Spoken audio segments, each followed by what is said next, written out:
Mr. Nehls. Thank you, Mr. Chairman. I'd like to thank the witnesses for being here. And it is no secret, quite honestly, it's self-evident. We are facing the worst border crisis in the history of our great country. It's self-induced. It's a self-induced crisis, and it falls at the feet of Joe Biden and his border czar, Kamala Harris, who have expressed very little interest in addressing our border crisis, evidenced by their unwillingness to place the American people first. And I would like to address Sheriff Daniels and thank you for almost your 4 decades of service in law enforcement. And Sheriff, in your written testimony, you highlight tragedies in your county related to illegal immigration. And I'm a former sheriff in Texas, big county, and I feel your pain. Sheriff, I feel your pain. Thank you. I also experienced a loss of life of innocent county residents, Americans, at the hands of Joe Biden's irresponsible border policies. It is very clear the individuals from around the globe that have been invited into our country by this administration do not have America's best interest at heart. I say this because they are willing to kill. Sheriff, you shared a personal tragedy in your written testimony of a citizen. It was Wanda, I believe. She was 65 years old, attending her birthday party, trying to go and celebrate her 65th birthday, ran by a car, high-speed chase, ran a red light, and it killed her. The smuggler had 3 illegal aliens inside that vehicle. It ended her life. And then I understand that shortly thereafter, her son ended up driving upon the scene. I can't imagine. I can't imagine how he felt, what he felt when he saw that car with his mother inside that vehicle. But stories like this are often too common. They're common today. I want to show you this here. This is me here. This guy, his name is Mr. Zavala. He ran over and killed Miss Boo. Her last name was Boo, 81 years old. Ran her over, fled the scene, took off. We apprehend him, our sheriff's office apprehended him. A couple hours later, we start booking him into the county jail. We run him. This knucklehead has been deported 6 previous times. 6. I think the American people are going to say, how does a guy get deported more than once? He's been deported 6 previous times. And these are just a few stories that Sheriff Daniels and we are sick of telling these stories. We are sick of having to have families come into our offices and explain that their loved ones were killed by people that shouldn't be here in the first place. I'd like to turn my attention to Judge Santiago's testimony. Judge, your written testimony claims your center has assisted 26,829 asylum seekers, and I think it opened up in October 10th of 2022, correct? That's correct. So about 4 months, 26,000, fair enough. Data has shown that between the years of 2008 and 2019, just 14% of aliens who claimed credible fear were granted assignments. So that means 86% don't. So 14% of 26,829 is 3,756. Would you agree with that number? Okay, congratulations. Your center has assisted over 23,000 illegals that have been scattered throughout the country, coming into Houston, buses, right? Bus every day, scattered throughout the entire country. And 23,000 of those will never be able to have a legitimate asylum claim because only 14% of them do. And sir, that puts the American people at risk, and it puts the American people last. You stated there is no invasion of migrants in our community, nor are there hordes of undocumented immigrants committing crimes against citizens or causing havoc in your community. I'll say this. El Paso PD, February 25th, 2022, violent crimes on the rise in El Paso. The sergeant said we have seen a 27% increase in offenses involving weapons, stabbings, everything. Here's another one. El Paso cops arrest 2 migrants in overwhelmed border city. That's your city, sir. People selling dope, doing all sorts of stuff. Illegals, Venezuelans running around in stolen police cars. Cops are having to chase them. Here, 2 days ago, we have here in the city of Houston, the enforcement removal operations had to remove a guy that was in Houston illegally. He goes out and commits an armed robbery in the city of Houston, right? We arrest him. Thank goodness we arrested him. We find out he's got a murder warrant out of Mexico. So we've got some problems here, sir, and I would like to ask you this question. Do you believe that these illegal migrants are coming into our communities harming the American citizens? Thank you. Your answer is yes. And you may know that that Houston is right next to my district. And I will say this: my eyes are wide open. The American people's are wide open. I'd ask you to open yours. I yield back. Chair recognizes Ms. Bush. Chairman, thank you.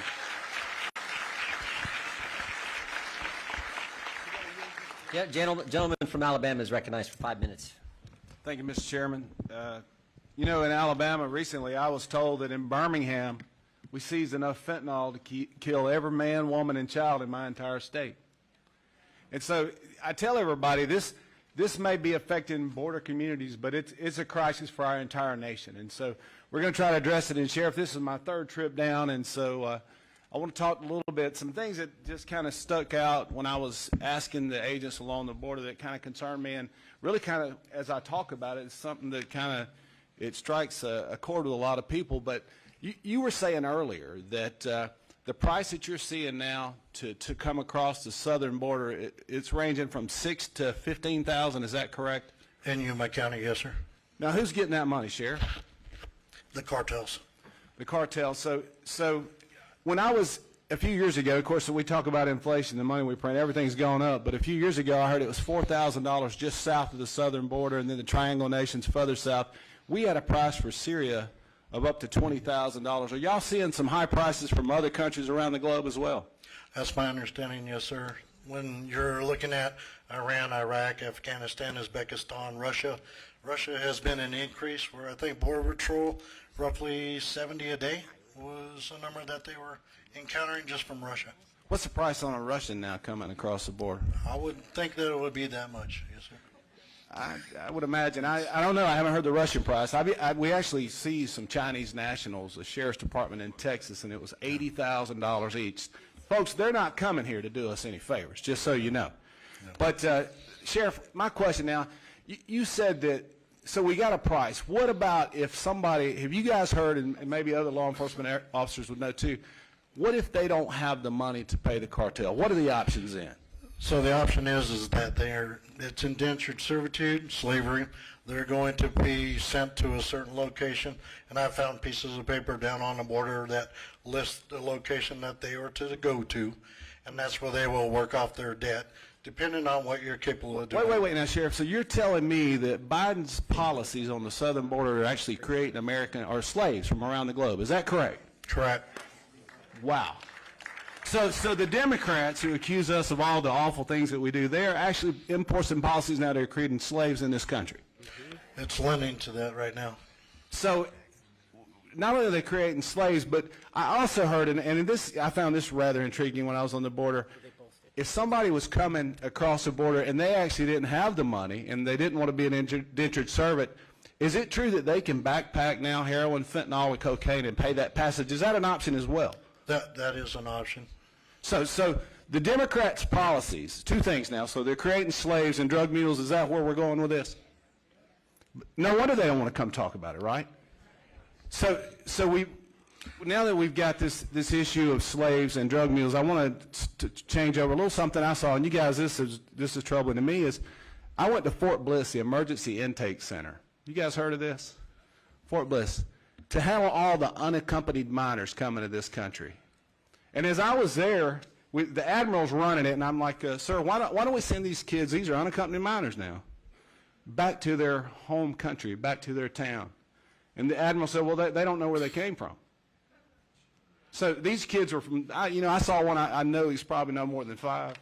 And I saw some probably, the average was 16, 17-year-olds.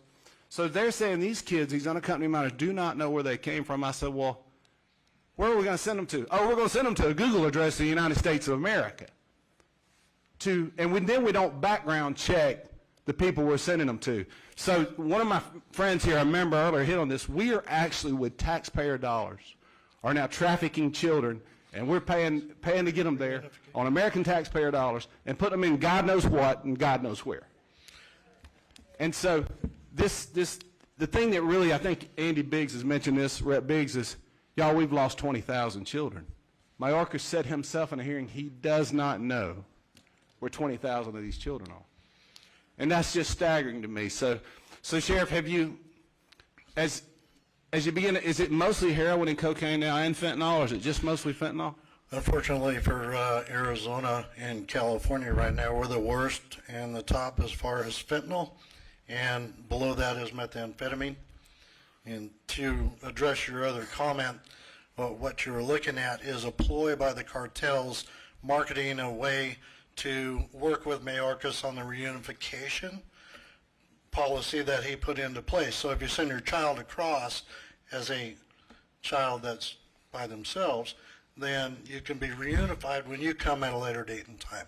So the cartels are exploiting every policy that this administration has put into play. And it's almost like they're better at the game than we are, right? I mean, they know before we know what's happening. I know that they're talking about the new rules that the Biden administration is wanting to enforce, and basically that just adds another step. But my understanding last night, I was talking to one of the border agents, is once the illegals, when they cross into the country, they want that MTA, that motion to appear in court. Is that correct? Now, Mr. Lyons, could you tell me for sure, when they get this MTA, does that automatically qualify them for benefits? Yes, it does. So you're telling me they come into the country, they turn themselves in, and then they get the MTA, and they are qualified for benefits from the American taxpayer? Yes, sir. Do we have any idea how much those benefits run, or how? Any idea? Have you heard that, Mr. Lyons? Up to $800 a month. $800 a month. And so I understand too. We give them a cell phone. Yes, we Have do. y'all heard that we actually give them a cell phone? My kids would probably rather come across the border, honestly, sometimes. Yes, sir. So we give them a cell phone that they can jailbreak and use it however they want. My understanding. Go ahead, Lyons. I'm waiting. I want to hear what you got to say. Well, it was just they give them that phone so that they know where they're at, but we have a 95% failure rate to appear for those motions. So you mean they take our phones, but they don't take our phone calls? Is that what you're telling me? Yes, What's going sir. on? Yes, it's the worst state. Man, that does sound like my kids. Yes. Now, Doc, one last thing, and then we'll get off, and I'll give Mr. Jordan. I didn't have a timer over here, Jim. Am I over time? You're definitely over Benefits time, I think. continue, I'm Mr. definitely Moore. over time. But the benefits continue. The chairman says I'm definitely over time. You So, can ask your last question. Last question, Doc. So 100% of the immigrants, when you deliver the children, you have to give them car seats, I understand. So because the federal government requires you, isn't there some rule that says you can't send a child away from hospital without a car seat? Correct. CMS rule, we cannot do that. So we're buying all the car seats as we send them on the way and paying for all the health care, and you're $26 million in debt, basically. Correct. Very good. Thank you for your time. I appreciate it. I'll yield back, Mr. Chairman. Thank the gentleman. Thank you, Mr. Chairman.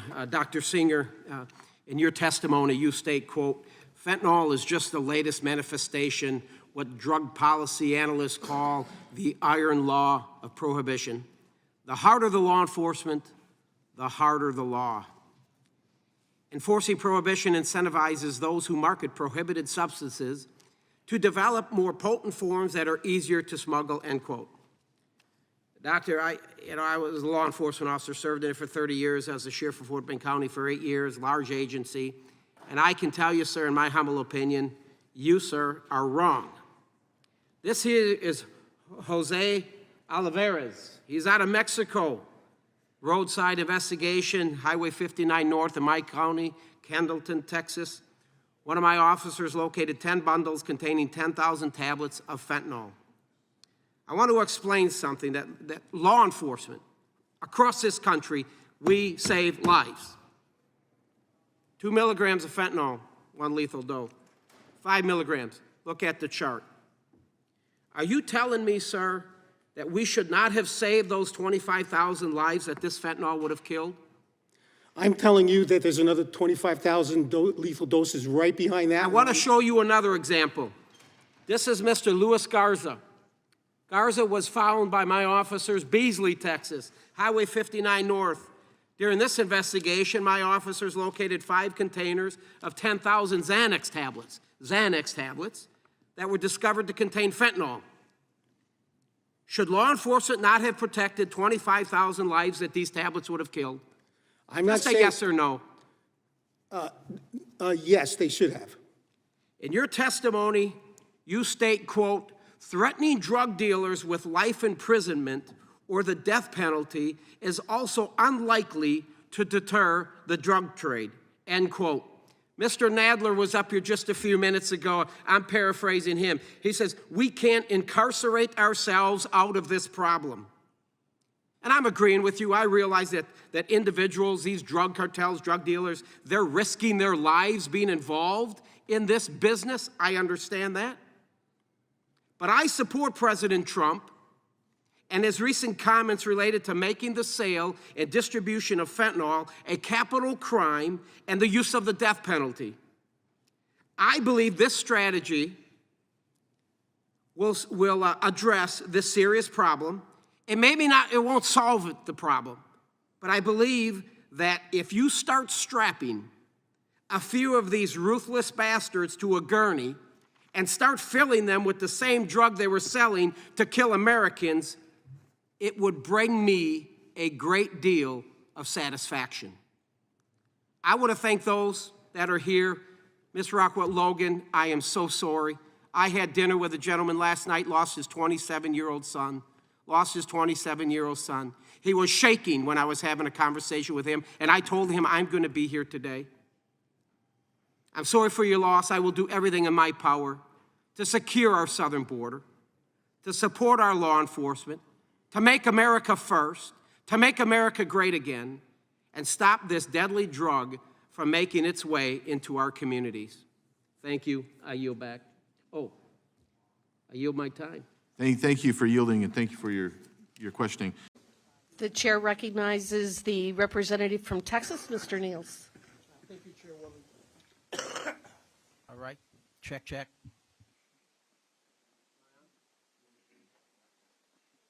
All right. As a former law enforcement officer for 30 years, sheriff of a large county in the great state of Texas, what I've seen happening in our country is disturbing and should be a concern to all of us. Crime is at an all-time high. The American people can't trust their government. And the left wants to defund the police because law enforcement shootings where police acted inappropriately, and those officers were rightly charged and sentenced. What we saw in 2020 with rioting across our country, led to numerous attacks on law enforcement and citizens with hundreds of millions of dollars in damage to buildings. The left will rally their troops. They'll rally them. They'll get them all together in the name of social justice. But little is being made of the hundreds of victims of crime in Chicago and New York and other large cities run by liberals, because the victims and suspects of those crimes are predominantly black. And in those cases, black lives don't matter. Right. They don't matter. Shame on them. And the dishonest media. The dishonest media is the greatest threat, folks. You in the back. You are the greatest threats to this country.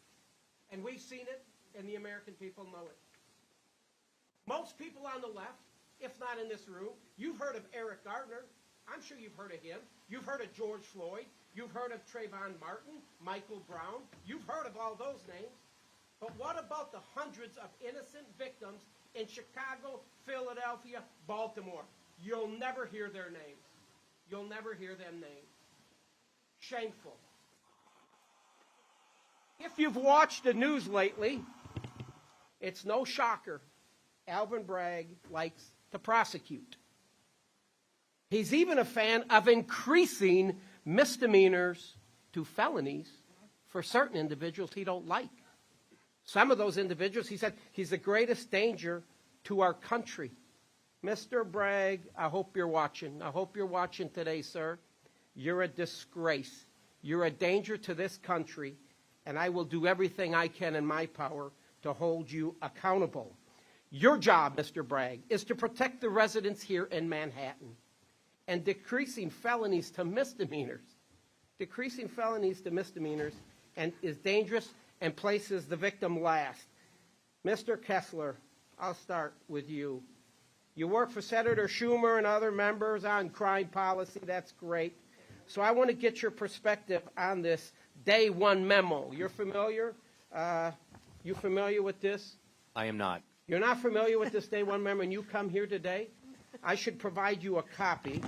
According to the Manhattan DA, the aim of the Day One memo is to reduce Manhattan's over-incarceration issue and to deliver safety and fairness for all.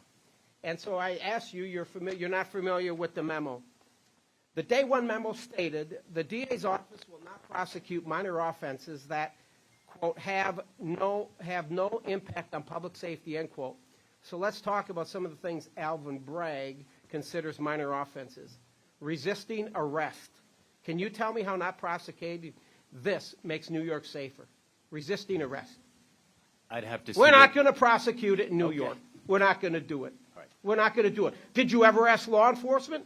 Mr. Giangelo, how do you feel about that? How do your law enforcement officers feel about not prosecuting resisting arrest? They weren't happy about it. Well, you wonder why 1,400 officers left New York PD in 2022. Why in the hell would you work here? I'd go out into the suburbs where you can go out there and fight crime and be respected. You're not getting that in these large cities such as Manhattan. You want to defund NYPD $1 billion in 2020, and you wonder why we are in the state of emergency we are in. Mr. Bragg laid out 5 sections of law that covers armed robberies and says New York will not prosecute them. In short, according to this memo, if you hold a gun to a clerk's face and ask, empty the cash register, sir, we are going to take that, and that's going to be a misdemeanor, no big deal. That's no big deal. How do you feel about that, Mr. Kessler? What if I come over there and I put my pistola and screw it in your ear, and I don't say anything bad to you, and we're just going to say, Mr. Nehls, that's just a misdemeanor here in the great state of New York? Well, that has happened to me. Well, sad, isn't it? How'd you feel about that? I was pretty scared. Pretty scared. Yes. But we're going to consider that a misdemeanor here in New York. It's unacceptable. It's disgraceful, and I wish I had more time. Thank you. Lady yields back. The gentleman from Texas, Mr. Nehls, is recognized. Mr. Chairman, I move to strike the last word. The gentleman is recognized. Folks, it appears to me that the gentleman who leads the ATF, the director of the ATF, is unqualified to do so, and let me explain why. Yesterday, the ATF director, Steve Dettelbeck, testified in front of our colleagues on the House Appropriations Committee. His poster board, there he is, that fella right there. When asked if he could define what an assault weapon was, I mean, it's been said several times on the other side, what an assault weapon was, Mr. Dettelbeck, the sole man responsible for leading an agency charged with enforcing the laws and regulations related to firearms in the United States of America, said, I quote, "Unlike you, I am not a firearms expert to the same extent as you may be," end quote. Let me say that again. The man responsible, this fella right here, the man responsible for gun regulations of the United States of America said he is not the #1 firearm expert in the room that day. Now tell me how that makes sense, folks. It makes no sense at all. So this non-expert, I will say he's a non-expert, this non-expert, Mr. Dettelbeck, introduced a final ATF rule in January which would reclassify pistols as short-barreled rifles if they have a stabilizing brace attached. This rule would also require American gun owners, many of who are veterans, to either register pistols with stabilization braces with the ATF, turn over those firearms, or face 10 years in jail. Yes, 10 years in jail. We don't give murderers that in the justice system today, and up to a $10,000 fine. It is quite evident to me and everybody that watched that hearing yesterday that this man is not a firearms expert. He does not understand our disabled veterans and other Americans rely on these braces to use their firearms. He does not understand that this is an abuse of rulemaking authority. He does not understand our Constitution provides God-fearing Americans, many of us in this room, the right to bear arms. And I tell you, I'm a proud co-sponsor of this resolution today to repeal Mr. Dettelbeck's unconstitutional pistol brace rule, and I urge my colleagues to do the same. Thank you, and I yield back. Gentleman yields back. Thank the gentleman. Chair now recognizes the gentlelady from Georgia, Ms. McBath. Mr. Chairman, Mr. Dettelbeck, I want to get a better sense over here.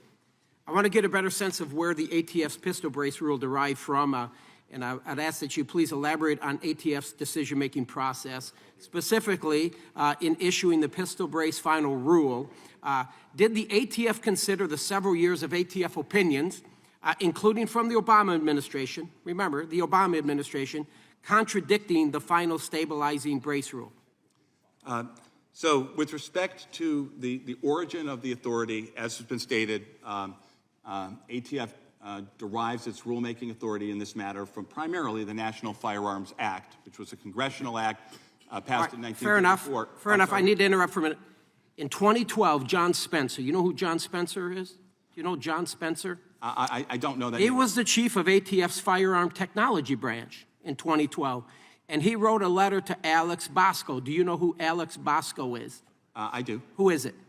Alex Bosco appeared before this committee, I think, a couple weeks ago. But who is he? And he's an individual who... Now, he's the one that invented the stabilizing brace. He's the one that invented it. So John Spencer, the chief of ATF's firearm technology branch, pretty smart guy, probably got a 10-pound brain. He then sends a letter to Alex Bosco, the inventor of the stabilizing brace, and says, quote, based on our evaluation, FTB finds that the submitted firearm brace, the one that we're talking about, when attached to a firearm, does not convert that weapon to be fired from the shoulder and would not alter the classification of a pistol or other firearm. He continues, while a firearm so equipped would still be regulated by the Gun Control Act, such a firearm would not be subject to the NFA controls. Was this letter, my friend, was this letter considered before issuing the final rule? There's a very lengthy public record of all the things that were considered. So just a simple yes or no. Was this letter considered before issuing the final rule? It's just simple. Did you know about this letter? Were you aware of it? And did you consider it? The public record is clear. All right. This and all is the goal, my friend, is the goal of the ATF 7.4% budget increase? Is the goal of the ATF to go after and criminalize law-abiding Americans? Is that what you're asking for, 7.4 more percent? The goal of... There's 40 million of them out there, 40 million of them that have this. I am one of those proud veterans. I view this ATF's recent pistol brace rule as a direct assault on veterans and law-abiding citizens, American Second Amendment rights. Stabilizing braces are often used by and were originally created for, ask Mr. Bosco, were created for wounded and disabled Americans, just like this man right here. That's how you use that, just like that guy right there.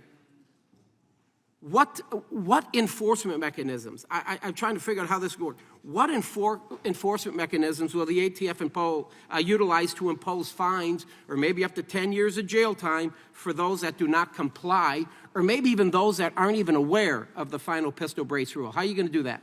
So, Congressman, with respect to the process and the letter that you referred to, that was a letter that was about a specific product, one product. My time is limited. I asked for a simple yes or no on that. You refused. I want to ask you, what enforcement mechanisms will the ATF utilize to enforce this? ATF's mission remains focused on protecting the American people from violent crime. We target our resources on violent all right. people I have a minute left, and I'm still trying to get you to answer my question. Hypothetically speaking, if I fail to comply with the ATF's final rule by May 31st now, May 31st, what will the ATF do to me or 40 other million Americans? With respect to all of the authorities that ATF has, we target our investigations Next on thing violent, you'll probably be saying that you're on- going to have to go door to door. My point is this. Local law enforcement pulls over a car. The guy's drunk. All of a sudden, he's doing an inventory. He finds one of these braces in the back of his car, right? And that brace hasn't been registered because the guy had no clue this was even out there. Are you going to put that guy in jail for that brace? What is local law enforcement going to do? Hurry up, I got 15 seconds. So with respect to a brace in and of itself, the ATF doesn't deal with the brace. The ATF deals with the weapon as assembled as a whole, determining whether it's a short-barreled rifle, which is a determination made. I'm not getting anything from him. I just want the American people, everybody to understand you're going after veterans, individuals like myself, like this guy, with the resources they currently have. I yield back, sir. I know I'm out of time. Gentleman's time has expired. The chair recognizes. My question is more related to those who claim to be minors but pose as the adults. I've got several articles in here. Border Patrol nabs hundreds of illegal immigrant adults posing as children. Border Patrol nabs 8 illegal immigrants who pose as unaccompanied minors to avoid deportation. This is an article here with our school districts across the country that are dealing with this. This is from city officials in Lynn, Massachusetts, that talked about adults now, adults that are in this country. They posed as minors. They're in this country, and now we've got 23, 24, 25, 30-year-old people in our high schools. Think about that. They're in our high schools. They're across the entire country. City Superintendent of Schools there, Catherine Latham, in Lynn, Massachusetts, said this is out of control. They have, these individuals are in their schools. There's very little documentation. It says federal policy prohibits city officials from inquiring into a child's immigration or citizenship status and background. We've got problems here, folks. We've got problems, and the left is just continuing to ignore it. They're ignoring it. Mr. Carey, what proof, since we got individuals coming in here, they're old, what proof is required to determine a minor's age? Well, you talked about screening at the border, so Customs and Border Protection, I believe, is the law enforcement entity that determined that these children... DNA, my friend, do they do? Well, I think these children were determined not to be eligible as minors before they would have been turned over to ORR. Okay. So a law enforcement body determined that they were not minors, and they did not go into ORR. Yeah. So DNA, birth certificates, passports, medical records, what does somebody need to produce?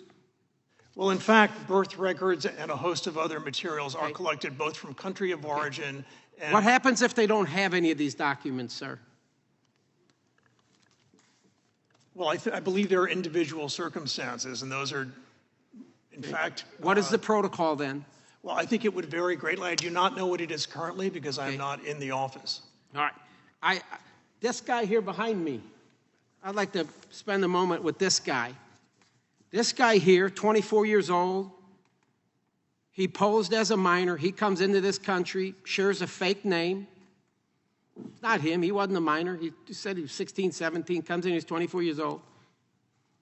ORR releases him. They send him to Florida. He's over there hanging out with a fella, his sponsor, not a father, not a mother, just a sponsor. And what does he do? A few short months later, he kills him. He kills him. Now, I don't know what the protocol is down there, but when I look at this guy, he's got more chin whiskers than more 40-year-olds have. Look at that guy. Now, how does a guy like that get into this country as a minor? He comes in, he says, my name is such and such, no such name. And he gets released into this country, and he took a life. There's just more than this guy. There are hundreds, if not thousands of them in this country posing as minors. I could sit here and talk about the MS-13 gangs that are coming in here and harming our American people and our citizens, and what are we doing about it? Ms. Vaughn, I wish I had more time. I do.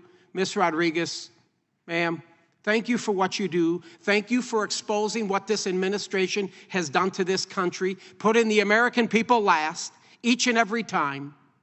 But we're in control now, and I can damn well tell you help is on its way. Thank you, sir. I yield back.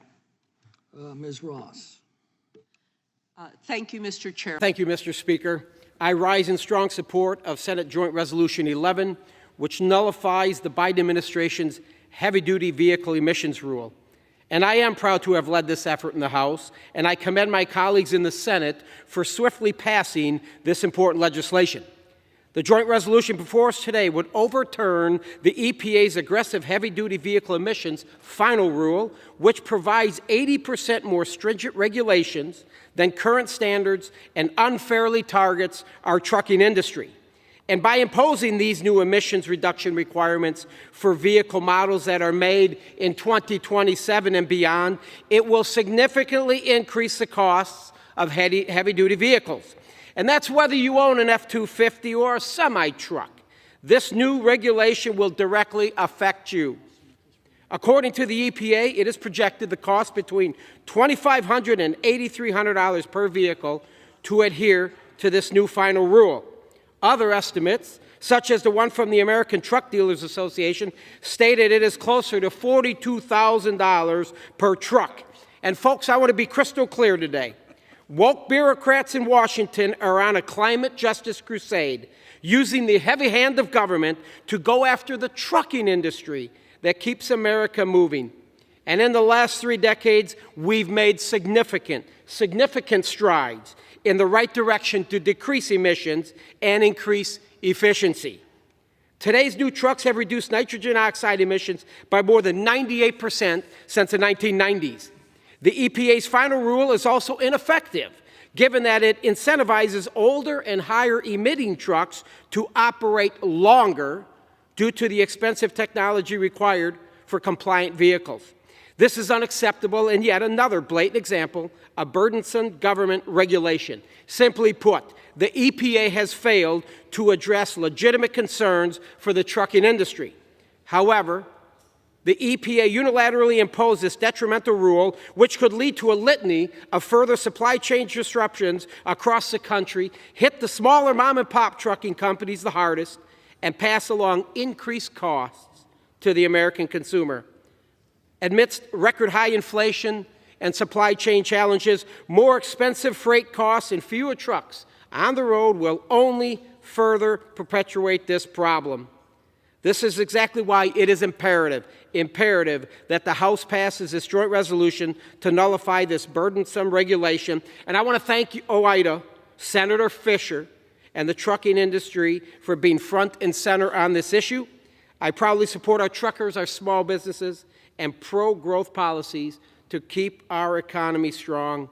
And I urge all of my colleagues to vote yes on this joint resolution. And with that, sir, I yield back the balance of my time. Mr. Durham, I thank you for being here today, and thank you for your tireless work on this, as you called it, a very sobering report. The American people were forced to endure years of the Trump-Russia probe, and for what? I'll tell you why. It's because my Democrat colleagues across the aisle, the Clintons, the dishonest mainstream media, and the rest of the deep state have been terrified of Donald Trump from the beginning, and their hatred and fear remains today. From the 34-count felony indictment from the radical DA in Manhattan to the most recent 37-count felony indictment in Mar-a-Lago, they just won't stop. They won't stop. Mr. Durham, I want to walk through a few things for the American people in this 300-page report on Crossfire Hurricane. For those that are watching who don't know, this was the code name for the investigation undertaken by the FBI into whether the Trump campaign was coordinating with Russia to interfere in the 2016 presidential election. Mr. Durham, it says on page 9, at the direction of FBI Deputy Director Andrew McCabe and FBI Deputy Assistant Director for Counterintelligence Peter Strzok, Crossfire Hurricane was opened immediately. Is that correct? That's correct. First, let's talk about who these two characters were. On page 9 of your report, it says Strzok and Deputy Director McCabe's special assistant had pronounced hostile feelings toward Trump. In text messages before and after the opening of Crossfire Hurricane, the two had referred to him as loathsome, an idiot, Donald Trump an idiot, someone who should lose to Clinton 100 million to 0, and Strzok once wrote, "We'll stop," meaning Trump, "from becoming president." So here we have these two leaders in the FBI, Strzok clearly expressing his hatred towards Trump from the beginning, opening an investigation 6 months before the 2016 election. And where are these two guys now? McCabe, he's been a contributor at CNN, the Clinton News Network, since 2019, and Strzok is an expert on the Mar-a-Lago raid. Strzok is an expert on the Mar-a-Lago raid, both continuing to dispel lies to the American people. On page 10 in your report, within days after opening Crossfire Hurricane, the FBI opened full investigations on members of the Trump campaign team. The FBI then began working on requests of the use of FISA authorities against Carter Page. Is that correct? That's correct. Folks, let me highlight who this American hero is. Carter Page was painted as an alleged Russian agent. Carter Page served his nation honorably. He was a Naval Academy graduate, and the FBI spied on Carter Page through the use of FISA authority. Sir, do you believe that this FISA warrant against Carter Page was flawed? Yes. Mr. Durham, Section 702 of FISA expires this year, and I'm sure you're familiar with FISA and Section 702. Just for the people listening at home, FISA stands for the Foreign Intelligence Surveillance Act, which was created in 1978. In 2008, FISA 702 was added. Section 702 was created for us to have the authority to spy on non-U.S. citizens, Mr. Durham, we all know that Carter Page is an American citizen who served his nation honorably, and yet the FBI conducted surveillance, including wiretaps, based on falsified information provided by agents in the FBI. Mr. Page was an honest American, innocent man. Mr. Durham, the FBI obviously abused its FISA authority. They went after Carter Page, and it is my intent, and I hope the intent of my colleagues, that we do not reauthorize Section 702 because the FBI cannot be trusted. Finally, I want to talk about Charles Dolan and Mr. Danchenko, who was the main source of the Steele dossier. Dolan had played multiple roles in the Democrat National Committee, Democrat Party. He worked on both Clinton campaigns, Bill and Hillary. He was working with them, friends. On page 15 of your report, it says that in the summer and fall of 2016, Dolan and Danchenko traveled to Moscow in connection with a business conference. The business conference was held at the Ritz-Carlton in Moscow, which, according to the Steele reports, was allegedly the site of salacious sexual conduct on the part of Trump. Parents, if you're watching, earmuffs for your kids now, folks. Put earmuffs for your children. Mr. Durham, was this salacious sexual conduct? What is that? The allegation was that... Okay, don't answer it. I will. Okay. Think about this, America. In the game of politics, it gets dirty and nasty. And the people will say anything to beat their opponent. But this is the government doing it. Even the director of the FBI, Comey, said, it's possible Trump was with hookers peeing on each other. Christopher Steele said an infamous Trump pee tape probably exists. Alleged pee tape incident was the only sex Trump party in Russia. You want to irritate the suburban mom at home?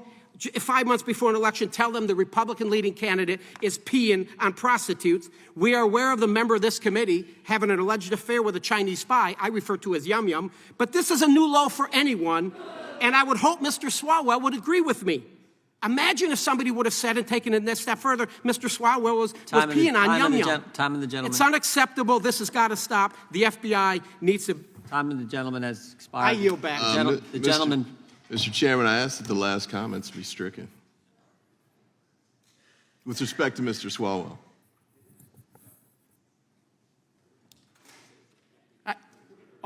My point is this, if you're going to say the President of the United States was in Russia peeing on prostitutes or vice versa, I'm just saying, could you imagine how that would affect any member of this committee? It would affect you. You're going to pick up a primary opponent, I'll guarantee that. That's a little different than making a specific allegation about a... I don't believe anybody has lost a security clearance, but again, we have an internal review pending, and that I'll let that come to its conclusion. How did you become aware of the Catholic memo that the gentleman just referenced? How did I become aware of it? Point of order, Mr. Chairman. Gentleman may state his point of order. Whose time is the chairman consuming with I his... thought for the committee... It's not a point of order. The chair now recognizes the gentleman for Texas for 5 minutes. Thank you, sir. I will say this, Mr. Ray, I am one of those sheriffs that will be very blunt with you today. That's right here. I've had an opportunity to look at your testimony, lots of stuff, and hear about numerous task forces, crimes being committed against children, including even infants and toddlers. MS-13 gang members coming across the open southern border, the poisoning and killing of the American people with fentanyl, the sex trafficking, the human trafficking. It's quite clear, it is clear that you guys are dealing with some of the sickest bastards in our society. I have an article here from CNN in January 2022 calling the January 6th investigation the biggest investigation in FBI history. And what shocks me about this, quite honestly, is that you don't mention January 6th. Again, the biggest investigation, not one time in your 14-page testimony. You don't mention it one time. And that makes me ask myself the question, what the hell are you hiding? Sir, you mentioned 38,000 agents and support personnel in your agency. How many FBI agents and support personnel have you assigned to the January 6th investigation? I don't know that I know the number. I know we have a lot of people working on it in multiple field Fair offices. enough, lots. Yeah. Knowing that you are dealing with some of the sickest people in our society with investigations related to child sex trafficking, have you reassigned any of these agents or personnel to investigate January 6th? Yes or no? I don't believe we have reassigned people away from child exploitation to January 6th. Now, let me just say this, Director. I find that my answer knowledge. disturbing because last month, Steve Friend, he testified before the Weaponization Committee. Mr. Friend was a domestic terrorism investigator for you, and he was told by one of his superiors that January 6th was, I quote, a higher priority than pursuing child pornography cases, end quote. And for those of you watching in America, understand today's FBI is more concerned about searching for and arresting Grandma and Grandpa for entering the Capitol building that day than pursuing the sick individuals in our society who prey on our children. And Mr. Ray, your priorities are flawed. But let's rehash what we know so far, all right? It's the largest investigation in FBI history, and you don't mention it in your testimony. Agents have been reassigned from child exploitation cases and so on.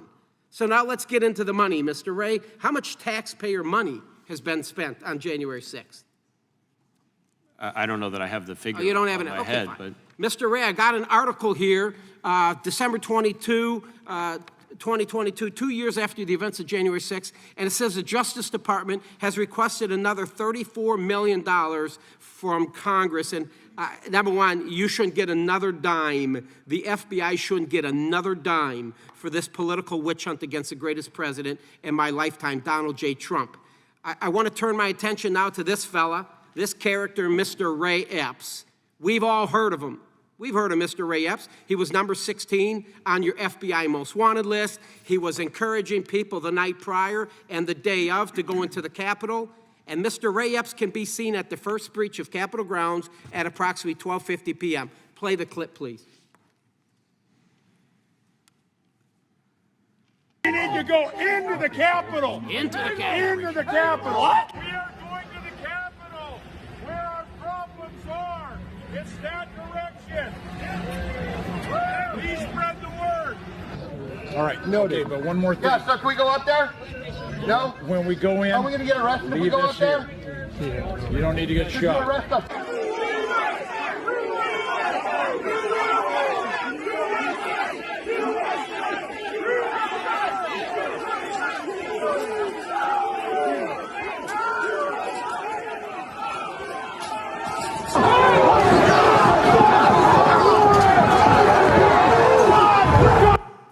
There he is, breaching the line, going in at the first breach into the Capitol grounds, the restricted area. Mr. Ray, you have arrested hundreds of people related to January 6th. And there have been people arrested for breaching Capitol grounds. Cooey Griffin is an example. Rachel Genko is an example. And then we go to Mr. Brandon Strecka. Brandon was arrested for disorderly and disruptive conduct, which included yelling, I quote, "Go, go, go," as rioters tried to empty the Capitol. These three never went into the Capitol. They never assaulted anyone. So let's be honest with each other. There is very little difference between the actions of Ray Epps and Brandon Strecka that day, but yet Strecka was arrested and Epps wasn't. Epps also testified to the January 6th committee. He was back at his hotel when video evidence showed that he wasn't. He lied. He was on the Capitol grounds just as Brandon Strecka was.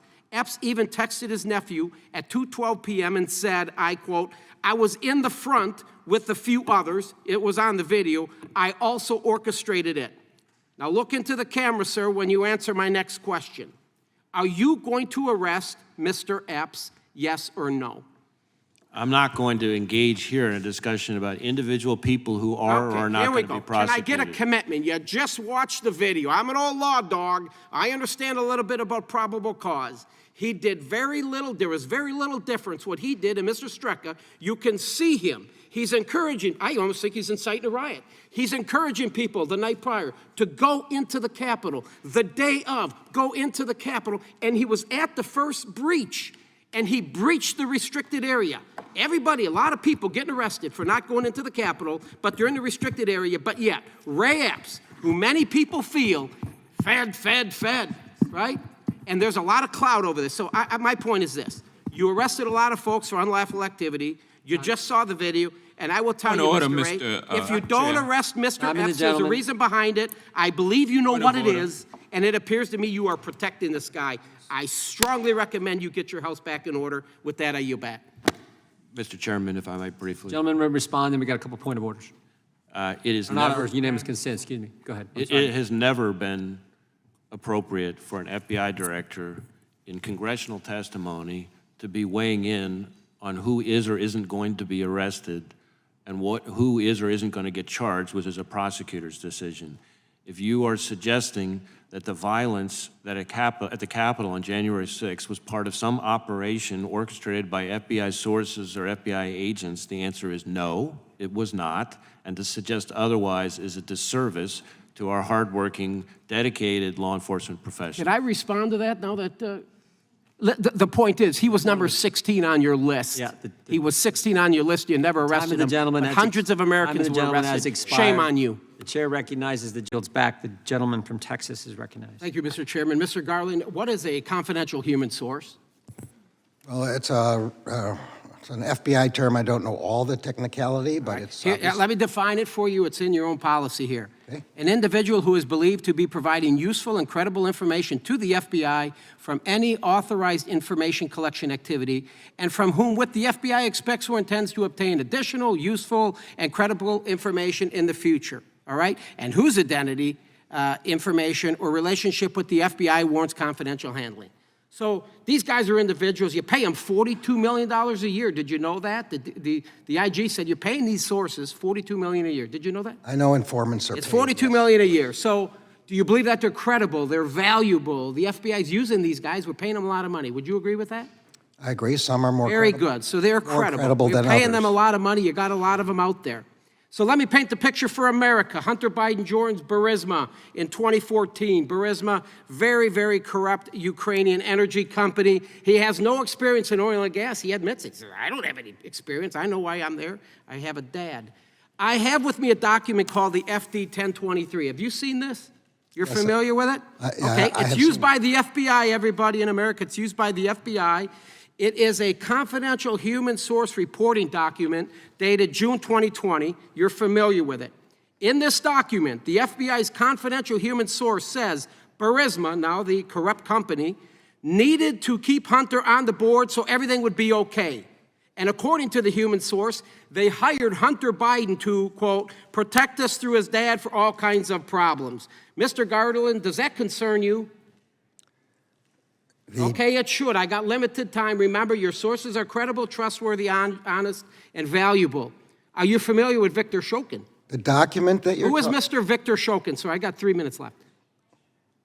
You want me to answer that? Yeah, Victor Shokin. Who is he? I don't know. Do you want me to Okay, answer he's the first question? prosecutor, folks. He's the prosecutor that was, he oversees all the corruption in Ukraine. We know there's corruption over there.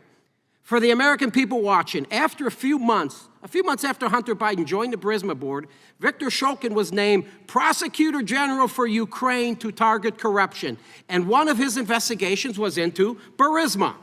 In this FD 1023 document, the human source clarified that Burisma's CEO, the man in charge of Burisma, said he has many text messages and recordings that show he was coerced to make such payment to ensure Victor Shokin was fired. Matter of fact, there were 17 of them.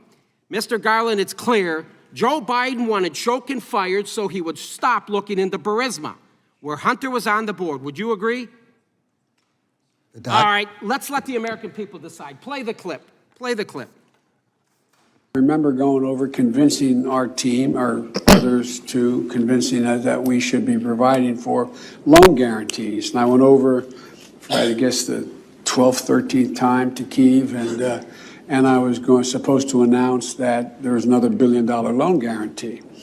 And I had gotten a commitment from Poroshenko and from Pay attention, sir, Yatsenyuk that they would take action against the state prosecutor, and they didn't.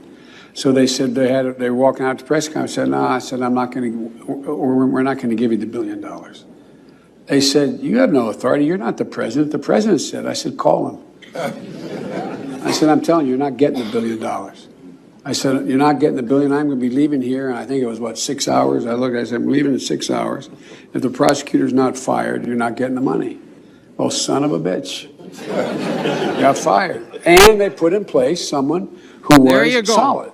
Mr. Attorney General, what you just saw there was Joe Biden in his arrogance and role as the vice president in this country saying if you don't fire Shokin, the United States isn't given the $1 billion loan.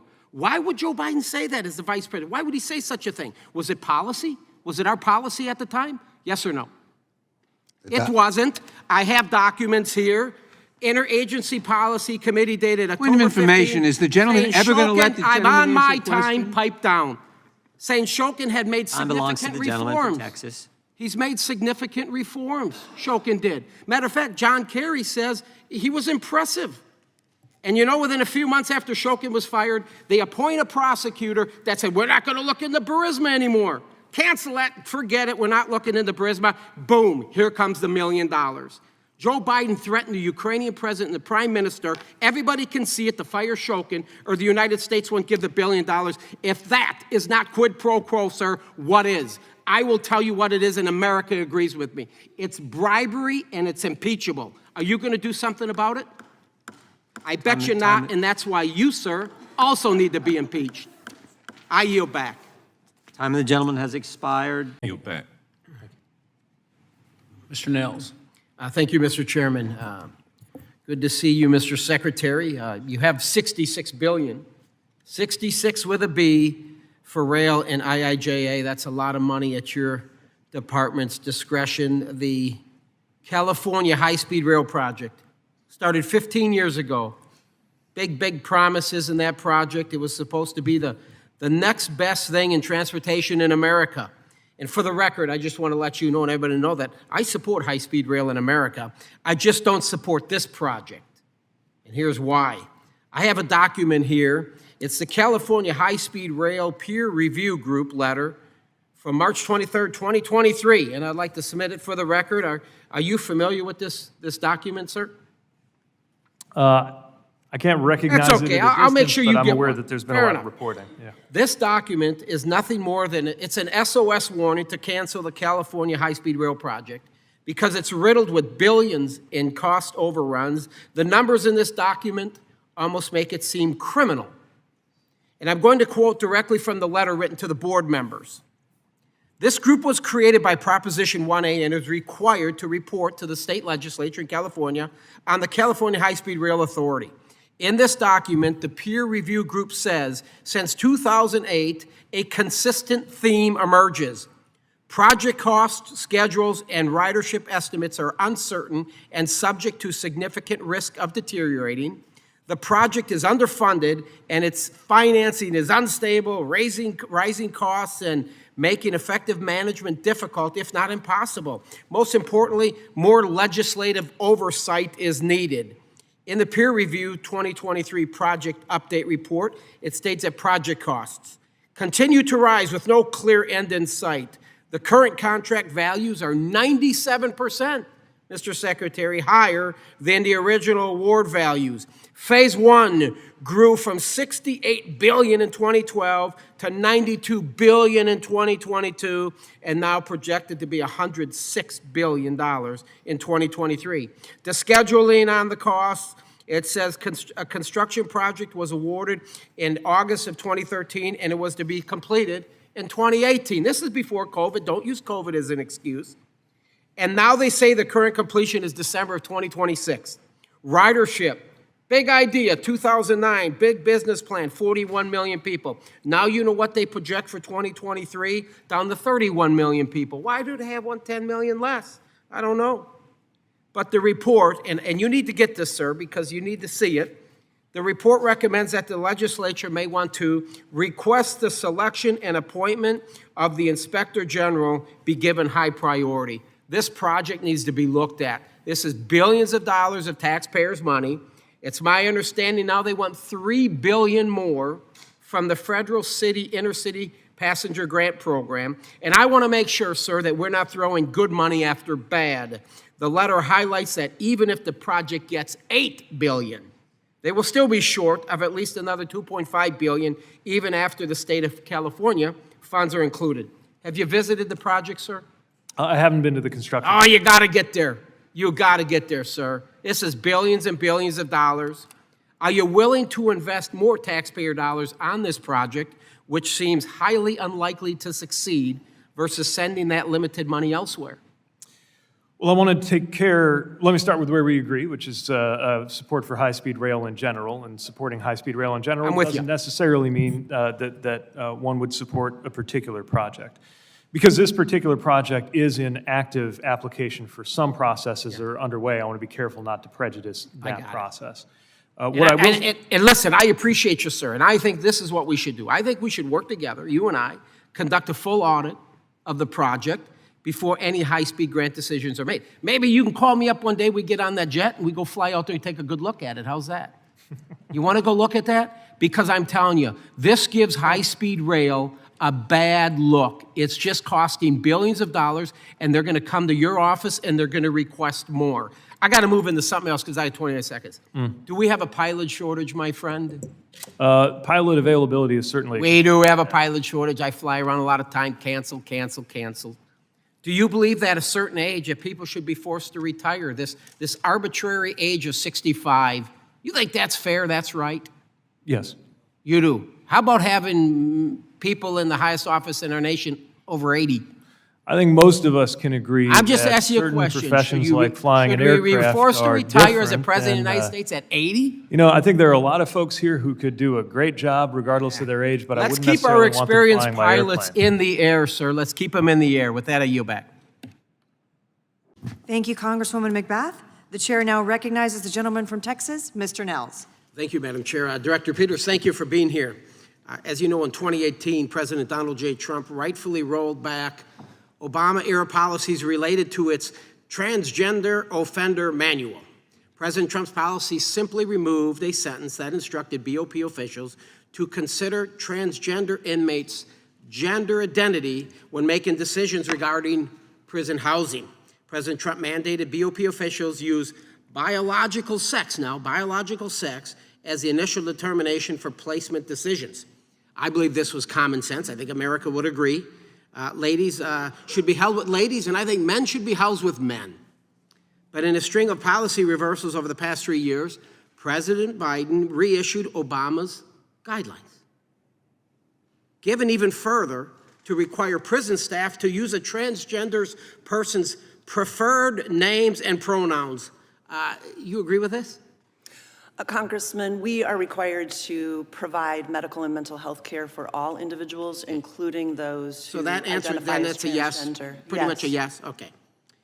In your testimony, you stated, recognizing that incarcerated women, including those in the LGBTQ community, require different resources and support than men, we recognize that we must create environments for these bad hombres that respond to the realities of women's lives and address the issues specific to their lived experiences, end quote. So can you provide the definition of a woman? What is a woman, since you believe there's a difference? Congressman, so I think in the supermajority of our housing placements at the Federal Bureau of Prisons, we place individuals based on their biological sex.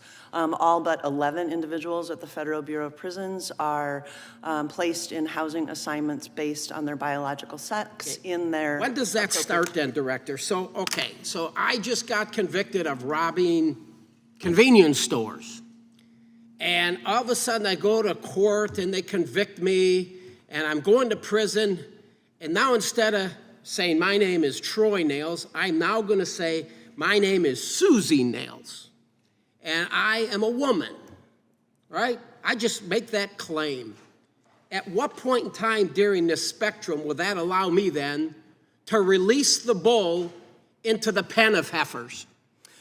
So, Congressman, in this scenario, I suspect you're talking about producing a false claim, and that well, whatever. I mean, how can you deny it? Man. I believe I'm a woman now. But what would happen then is it would trigger a very complex, serious evaluation from degreed medical doctors and psychologists who would conduct an evaluation based on your gender identity. Have we released, to your knowledge, have we released anybody that has not gone through the transition into the pen of heifers? Have we released them? Sorry, sir. Yes, not if I say I'm a man, I'm a woman now, and I haven't had any surgeries up to this point, maybe I'll get them while I'm in prison, because I'm assuming we're paying for those, right? We have paid for 2 gender-affirming surgeries. Hey, 2. So once you start, you're going to continue. You ain't changing that, right? There are 5. I mean, look at this guy. This is an interesting guy, folks. Look at this guy. His name is Peter Langen. He got long hair. Look at this guy. He looks like a bad guy. He's a bad guy. He's a Nazi, ex-Nazi terrorist. He's a bad hombre. And this guy wants to be referred to as Donna. Do your employees, do you require them to say, call this guy now named, he must be called Donna? Congressman, no, and in fact, in order to produce a name change. Well, he's suing you all because he's claiming that his 8th Amendment rights were violated for not being provided gender-conforming surgery. For the people at home, this man is an ex-Nazi bank robber. In June, his lawsuit was settled, and I'd like to know whether this means that inmates now have the 8th Amendment right to sex changes. Are we paying for guys like this who are just sick? We send them to prison, we're restricting their freedom, and now this guy says he wants to be Donna. I suppose I understand why he'd want to be Donna, because you want to release this guy into the pen of heifers. You're releasing the stud into the pen of heifers is what you're doing. Isn't that what a guy would want to do? If I'm going to prison for 10 years and you're restricting my freedom, I guess I would want to go to the prison where the ladies are. Wouldn't you suggest that? Wouldn't that be a good idea? And if you're allowing that to take place through this process by talking to these shrinks and these guys, I'm going to convince you I'm a woman and I'm going to enjoy 5 years in prison. Matter of fact, half of them would probably say, don't even release me on patrol. I'm having too much fun here. I'm having too much fun. It is disgusting, quite honestly, what we've done to our country. Biden, 3 daughters, I have some real issues. They're very troubling. You can do better than that. I yield. Gentleman yields back. Chair recognizes the gentleman from Texas, Mr. Nehls. Thank you, Mr. Chair. Thank you, ladies, for being here. For those watching at home, I want to be clear what this is about. Joe Biden wants to take your guns. He does. He wants to infringe on your Second Amendment rights. He wants to strip you of the ability to protect your family, your community, your country. It's dangerous. It's unconstitutional. And it does nothing to address crime. Criminals will still have guns long after law-abiding citizens don't. I'd like to turn your attention to an incident that happened in June near my district in Houston. Play the clip. This was what Mr. Hunt was referencing.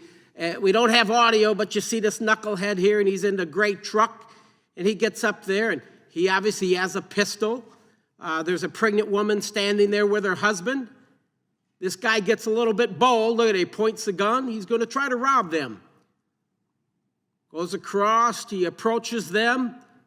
Pistol whips the man, the husband, and the woman gets out and she shoots him, pulls out her pistola and shoots him. Not only protecting herself, but protecting her husband, her unborn child. Unfortunately, the suspect was taken to the hospital where he survived. I wish she would have been a better shot. It would have reduced recidivism. Because guys like this get back out on the streets. They get back out on the streets. They'll do the same damn thing. I think you've seen a rise in gun sales because the American people truly understand that they always can't count on the government to protect them. I served in law enforcement for 30 years. I was a sheriff of a very large county. I've been to several homicides. Several of them related to domestic abuse. Several of them where their husbands went out there and just brutally murdered the entire family. There were times I reflect now and I say to myself, maybe I wish that mother, that woman who could have received training and been a responsible gun owner, would have had an opportunity to protect her children and herself from that husband, the boyfriend, and the numerous other women that were just brutally murdered by just criminals. Now, many of these guys may have had some mental health issues. I got it. But they had nothing there to protect themselves. And if they would have had something, such as a firearm, maybe they would be able to talk to us today. Ms. Solomon, as a former lawman, we've carried guns every day. And I can tell you, there's not a law enforcement officer in the country today that wakes up, says, I want to go out and legally kill somebody, What do you think that woman was thinking after she was out there and she points a gun and shoots that guy? I mean, how will that affect her for the rest of her life? I mean, what do you think she's thinking about her mental health? How do you think that will affect her for the rest of her life? I definitely do believe that she didn't wake up that day and say, I wanted to kill anybody. Right. She will feel empowered that she was able to save herself and her husband or whoever that was, her family member. But she will have access to get better and over that and eventually still carry a firearm. She will feel empowered. And I believe she was pregnant. And so it's going to empower her and that child that comes into the world that they're not a victim. She should be here sharing her story as well one day, talking about how that weapon saved her life. Maybe looking at her training. How did she acquire that? And what type of training? And did she become proficient at it? We got a lot of people that want to carry a gun, but they don't go through that training. I would encourage everybody at least get proficient with that firearm so you know how to use it. Ms. Wottrell, you mentioned in your testimony that several major cities who have adopted some of the strictest gun control laws in the country remain unsafe still today. Do you think more gun control laws would have prevented that suspect in the video from illegally obtaining a gun? No, criminals are going to get a firearm, whether it's against the law or not. They don't care how many laws they break. And when I carry to save a life, my life, not to take a life. So when someone is faced with a situation when they have to defend themselves and take a life, I'm sure it's very hard to accept that, but yet they're very happy because they're here to talk about it. Yes, thank you. And Ms. Glenn, would you agree to, Chicago, some of the strictest gun control laws in the country, they're out there. I mean, red flag laws, can't have a concealed weapon without a permit, background checks, lock and store the guns. I mean, they have the strictest, but yet, they have gun violence up through the moon. There were over 2,800 shootings in Chicago last year, 1,300 in LA, 1,200 in New York. I'm telling you right now, Tommy Turd does not care about gun laws. They're going to have them. It will just affect the law-abiding citizen. Gentleman's time is expired. You may answer the question if you wish. I don't have the expertise, and I'm not here on the expertise about gun laws in those cities. What I'm here about is how do we ensure that those that are abusive do not have access to a firearm in which a woman can be killed. Chair recognizes the gentlelady from Pennsylvania, Ms. Dean. I thank the chair and the ranking lady. I thank you